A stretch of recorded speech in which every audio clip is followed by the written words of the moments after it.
This is one of the most memorable testimonies I can think of in the Philippines just over the last 8 years.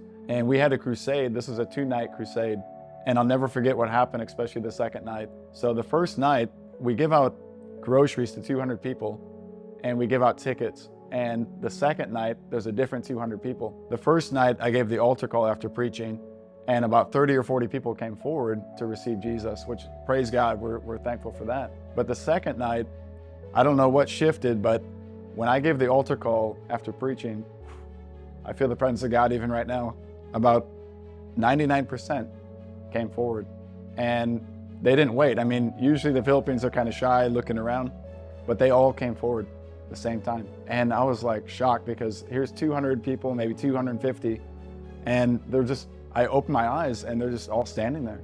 When I began to lay hands on the people, the second lady I prayed for, I remember I was just shouting, freedom, freedom. And then the presence of God fell on me. So I was the first one to experience the power of God, presence of God. And I could not even stand. I ended up on my face, and the microphone was next to me. And after a few minutes, I stood up, and it was like a wave of just the power of God. It's like everyone we're praying for was just shaking under the power of God. And I'll never forget this. There's one little girl we have a picture of, and there's a picture of the mom around her hand around her, and they're saying, what's wrong, it's okay. And she said, I heard a voice. I heard someone say, I love you, I love you, I love you, over and over again. And she just kept crying, and God was speaking to the little girl. And then what happened, there was a man standing outside the court. He wasn't even inside. He was standing out in the street. He laid hands on his shoulder because he had a tumor about the size of a baseball. And he was just, declaring with faith. He was a Christian.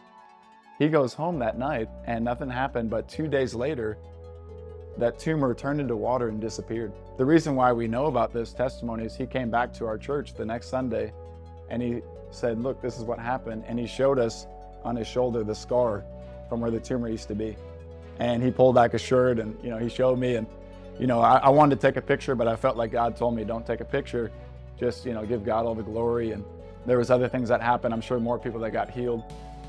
But I'll never forget, especially those 2 testimonies with the girl that was crying when she heard God's voice, and then Georgie, who had a tumor and just disappeared.